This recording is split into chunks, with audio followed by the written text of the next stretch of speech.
बोराडेंचा पहिला गणपती बाप्पा 2025 सालच्या भाद्रपद गणेश जयंतीच्या निमित्ताने आमच्या राहत्या घरी राधाच्या भेटीला आला होता. राधाचा लाडका बाप्पा आपल्या घरी आला म्हणून राधाने त्याचे भरपूर लाड केले. सर्वप्रथम त्याला वरून खारपर्यंत न्याहाळून पाहिले. कोण आहे राधा तो? पायाला बाप्पाला पाणी देते. अरे पापाचे अरे अरे वा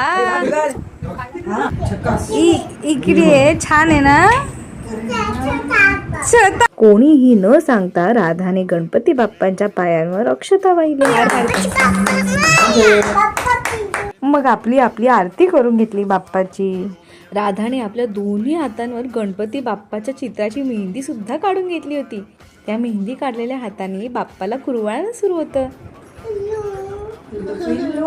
आता आपण थोडं फ्लॅशबॅक मध्ये जाऊया. राधाच्या बाप्पाच्या आगमनाच्या प्रसंगी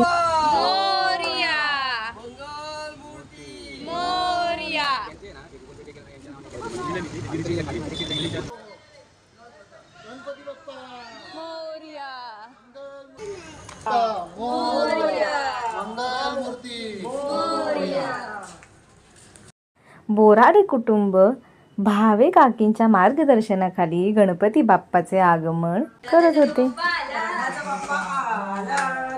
वाघ काका काकी सुद्धा दरवाजात येऊन गणपती बाप्पाच्या दर्शनाला उभे राहिले होते आणि मी घरातून बाप्पाला ओवाळून बाप्पाला घरात घेण्याच्या तयारीत उभे होते. गणपतीला घरात घेण्यापूर्वी गणपतीला आणणाऱ्या राधाला आणि राधाच्या बाबांच्या पायांना दूध आणि जलाभिषेक केला. राधाला मात्र जलाभिषेक आणि दूध पादाभिषेक करून घ्यायला फार मजा येत होती. ती पाय पुढे करून मस्तपैकी अभिषेक करून घेत होती. नंतर गणपती बाप्पाला ओवाळले आणि मग रांगोळीने बाप्पाची काढलेली पदचिन्हे घरात ठेवून राधाच्या बाबांनी त्या पदचिन्हांवर पाय ठेवून गणपती बाप्पाला घरात आणले आणि बाबांसोबत राधा सुद्धा पळत पळत आली. यंदाचे गणेशोत्सव घरी साजरा करण्याचे पहिलेच वर्ष असल्याने आम्ही 1 दिवसापूर्वीच गणपती बाप्पाला घरी आणले होते आणि मखरामध्ये विराजमान न करता समोर चौरंगावर विराजमान केले होते. त्यानंतर राधाने तिच्या कुर्ल्याच्या आजीसोबत गणपती बाप्पाला अक्षता वाहिल्या आणि मग तिने काय काय केले हे तर आपण व्हिडिओच्या सुरुवातीला पाहिलेच आहे. मग राधाने आईसोबत आणि बाबांसोबत फोटो काढले.